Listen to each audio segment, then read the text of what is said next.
থাইল্যান্ডে আপনারা জানেন যে আমাদের জুলাই যোদ্ধাদের একটা অংশ এখন আছে 64 জন, আগে এই সংখ্যাটা আর একটু বেশি ছিল। কেউ 1 বছর, কেউ 10 মাস, কেউ 11 মাস এই সময়ব্যাপী তারা ওখানে চিকিৎসাধীন আছে।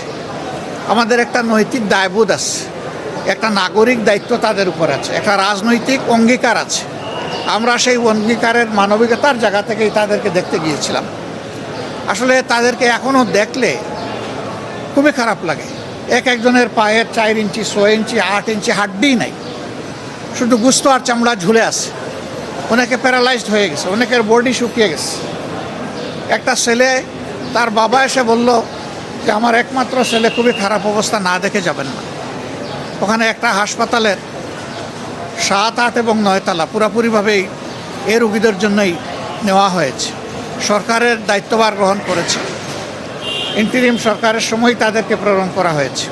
এমবেসি থেকে লোকও নিয়োগ আছে, কিন্তু এই লোকরা তো চাইলেও কিছু করতে পারবে না। এমন কিছু কেস আছে এগুলার কোনো জবাব নাই, এমন কিছু ঘটনা আছে এগুলার কোনো রিমিডি নাই।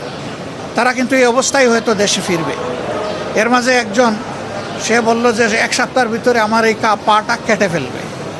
একেবারে ক্লাস 9-এর ছেলে বলেই সে কেঁদে দিল। কিছু করার নাই। আমরা তাদেরকে শুধু সান্ত্বনা দিতে গিয়েছিলাম, তাদের কষ্ট আমরা ভাগাভাগি করতে গিয়েছিলাম, তাদেরকে এবং তাদের আত্মীয় স্বজনকে আমরা সান্ত্বনা দিতে গিয়েছিলাম। আমরা মনে করি রাষ্ট্রের অনেক দায় আছে, তাদের চিকিৎসা এবং পরবর্তী পর্যায়ে তাদের কাউন্সিলিংয়ের জন্য সরকারকে উদ্যোগ নিতে হবে, সাইকোথেরাপি দিতে হবে। শুধু যে আহত হয়েছে তাকে না, গোটা পরিবার ট্রমাটাইজড, গোটা পরিবারকেই সাইকোথেরাপি দেওয়া লাগে। অনেকে এখনও ঘুমাইতে পারে না, সারা রাত সারাদিন সজাগ, ছটফট করে বিছনার মধ্যে।